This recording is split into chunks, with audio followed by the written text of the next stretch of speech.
Afaan Ingiliffaan of beeksisuu. Nagaa akkam jirtu hordoftoota chaanaalii keenyaa. Baga deebitanii gara chaanaalii keenyaa nagaadhaan dhuftanii. Har'a maalidha kan barannu afaan Ingiliziitiin of beeksisuu kan jedhudha jechuudha. Jalqaba irratti afaan Ingiliffaa yoo barannu yeroo baay'ee kan eegallu introdakshinii irraa jechuudha. Jechuun self introdakshinii yookaan ammoo of beeksisuu kan jedhu beekuu qabdanii jechuudha. Amma namni tokko dhufee osoo waa isin gaafatee akkamitti of beeksisuu akka dandeessan, of beeksisaamii maqaa keessan ta'uu danda'a, umrii keessan ta'uu danda'a, iddoo dhuftanii ta'uu danda'a. Kanneen har'a ni barannaa jechuudha. Rakkoon qabu. Kanaaf warroonni haarawaa taatan subscribe gochuun irraanfatinaayi.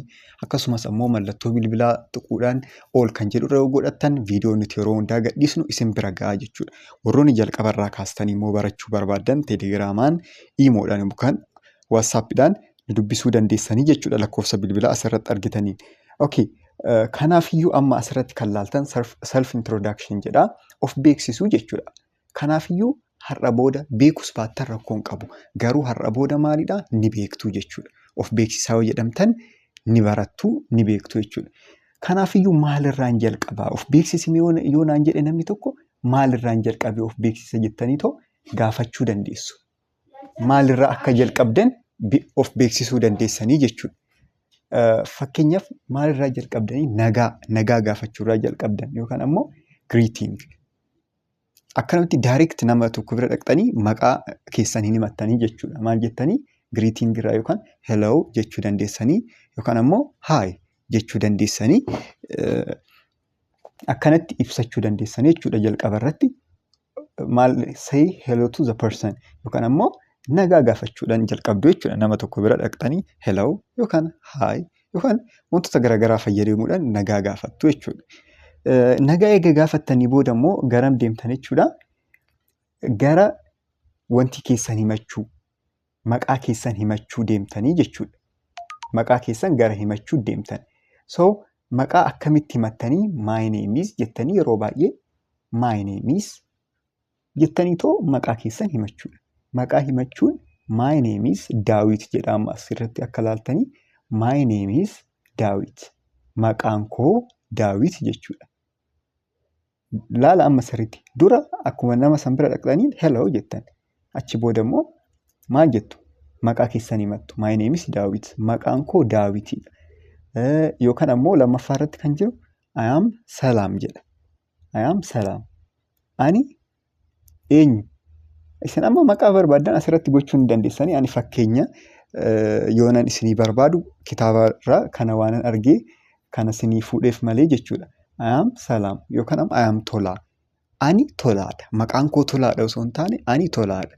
Ani Caaltuudha. I am jettanii maqaa keessan yoo himattan ani kan jedhu qofa himtuu jechuudha. Kanaaf my name is yoo jettan garuu maqaan koo jechaa jirtan. Garuu I am qofa yoo jettan ammoo maal himtan jechuudha? Ani kan jedhu qofa. Ani Tolaadha. Ani Caalaadha kan jedhu ibsattanii jechuudha. Egaa maqaa keessan ibsattanii booda immoo yoo barbaadan yeroo baay'ee namaan yoo ol beeksisnu umrii keenya himachuu baachuu dandeenya. Garuu kaalcharii biyya saniitti irratti hundaa'uudhaan. Amma fakkeenya warroonni biyya alaa jirtan viidiyoo kana laaltan maybe umrii keessan beeksisuun isinirraa eegamuu danda'a. Kanaafiyyuu maal jechuu dandeessanii umrii keessan yookaan age jedhama. Age jechuun umrii jechuudha. Kanaafiyyuu I am 12 years old jedha asirratti amma. I am 12 years old. Ani umrii 12. Ani umrii 12 yookaan waggaa 12 jechuudha. Ani waggaa 12 jechuudha. Kanaaf waggaa 12 isin 20 ta'uu dandeessanii. Kanaafiyyuu I am 20 years old, I am 30 years old, I am 26 years old. Umriidhuma taatan himattuu jechuudha. I am jettanii umrii meeqa isin? Umrii sana jidduu galchitan iddoo lakkoofsuma sana qofa jijjiirtanii jechuudha. Laala amma maalirraa eegalle? Greetingidha. Nagaa gaafattan. Achi booda immoo maqaa himattan. Achi booda immoo umrii himattan. Umrii yoo barbaadan jechuudha. Inni biraa immoo amma maal gootu? Eessaa akka dhuftan ammoo. So eessaa akka dhuftan amma isin Itoophiyaadha. Fakkeenyaaf Dubaay jiraattanaa jennu. Eessaa dhuftee jedheetillee isin gaafachuu baachuu danda'a. Of beeksisaa jirtan. Kanaafiyyuu I am from Itoophiyaa jechuu dandeessan. I am from Ethiopia. Ani Itoophiyaadhaan dhufee. I am from Ethiopia jechuu dandeessa. Yookaan ammoo iddoo jiraattan amma biyya keessaa ta'uu danda'a. I am from yoo jettani iddoo dhuftan san himachaa jirtan. I live in yoo jettan ammoo amma kan jiraachaa jirtan ibsaa jirtan jechuudha. Amma lammaffaa irratti I live in Addis Ababa jedha. I live in Addis Ababa. I live in Jimma. I live in Amboo. I live in jettaniitoo iddoo barbaaddan himachuu dandeessan. I live in Dubai. I live in jettaniitoo iddoo amma jiraattaniidha jechuudha. Iddoo dhuftanii osoo hin taane iddoo amma jiraattanii himachuu dandeessanii jechuudha. Kanaaf I am from Ethiopia yoo jettan Itoophiyaadhaan dhufee I live in Addis Ababa yoo jettan Addis Ababaan jiraadhaa jechaa jirtanii jechuudha. Yookaan Finfinneen jiraadha jechaa jirtanii jechuudha. Okay, kan itti aanu immoo maalidhaa? Erga iddoo dhufnee badnee wanta jaalannu tokko immoo hobbies kan jedhamu sana hobby, your hobby or what you like. Wanta jaalattu tokko maal jaaladha kan jedhu ibsachuudhaaf jechuudha. Fakkeenyaaf I like playing football. I like playing football. Kubbaa taphachuun jaaladha. I like jechuun nan jaaladha jechuudha. I like playing football. Playing taphachuudha. Footballiin kubbaa miilaa. Kubbaa miilaa taphachuun jaaladha jedha. Laala qabadha amma barreeffachaas maal jechaas yoo jiraattan. Lammaffaa immoo fakkeenyi I like listening to music. I like listening to music. Muuziqaa dhaggeeffachuun jaaladha.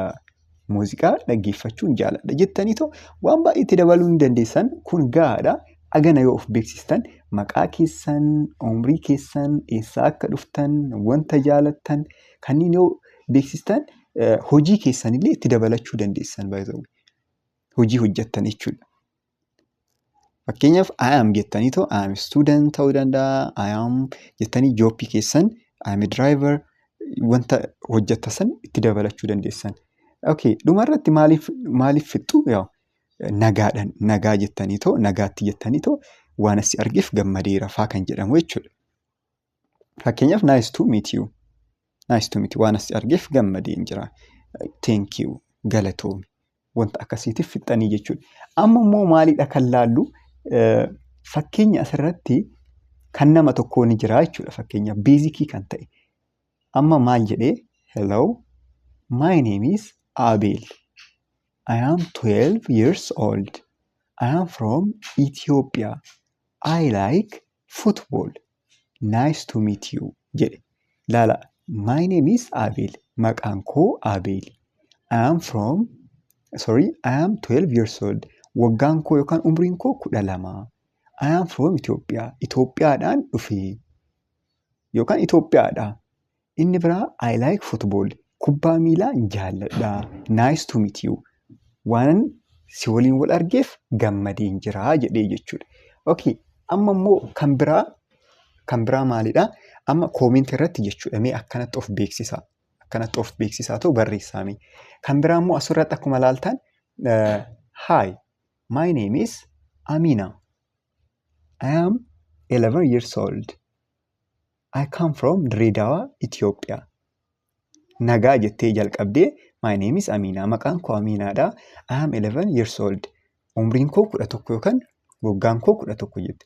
I come from Dreddawa. Eessaan dhufe jettee I come from jechuun immoo dhufuudha. Iddoo dhuftu tokko. I come from Dreddawa. Dreddawaadhaan dhufee. Dreddawa Itoophiyaa jechuudha. Itoophiyaa jedhee kan achi godhee jechuudha. Kanaafiyyuu inni biraa immoo maal jettii? I like drawing picture and reading storybook. I like drawing picture. Drawing jechuun kaasuudha. Fakkii. Drawing picture jechuun fakkii kaasuu jechuudha. Storybook jechuun kitaabolee seenaa xixiqqoo kan namoonni barreessan ta'uu danda'a. Isaan jechuudha. Kanaafiyyuu isheen isaan dubbisuu fi fakkiiwwan kaasuu jaallattii jechuudha. Inni biraa immoo I have one brother and one sister. Kanallee himachuu dandeessa introduction irratti amma laala. Obboleessa tokkoo fi obboleettii tokkoon qaba. I have one brother and one sister. Obboleessa tokkoo fi obboleettii tokkoon qaba jettee jechuudha. Achi booda immoo I am happy to meet you. I am happy to meet you. Si waliin wal arguu kiyyaaf gammadeen jira. Si waliin wal arguu kiyyaaf gammadeen jira jette. Dhumarratti thank you jetteetoo wanti ishii fixxee jechuudha. Haasaa ishee fixxe. Kanaafiyyuu akkanatti wal of beeksisuu ni dandeenya. Suuta jedhaatu isin mee koomentii irratti fuulii isaa yookaan ammoo of beeksisuudhaan hanga dandeessaniin barreessaame. Maqaa keessan, iddoo dhuftanii, iddoo amma jiraattan, wanta hojjettan yookaan ammoo wanta jaalattan, wanta garaagaraa. Amma kan asirratti isinii lafa kaa'e kuni bal'aadha. Kan duraanitirraa jechuudha. Dubbisaa ta'u mee akka wantiititti isinii akka shaakalliititti isinii ta'a jedhee tan lafa isinii kaa'e kan ammoo ni dubbistuu jechuudha. Inni biraa immoo koomentii irratti akkuma isinitti hime of beeksistuu jechuudha. Kana warroonni onlaayiniidhaan daayirekt jalqabarraa kaastanii ABCD illee ta'uu danda'a. Dubbisallee warri hin dandeenye rakkoo hin qabu. Barachuu dandeessanii bilbila iskiriinii irratti lafa isinii keenye kanaan nu dubbisuu dandeessu. Teelegiraama, iimoo yookaan ammoo waatsaappiidhaan jechuudha. Ammaaf bakkuma jirtanitti nagaa nuuf ta'a.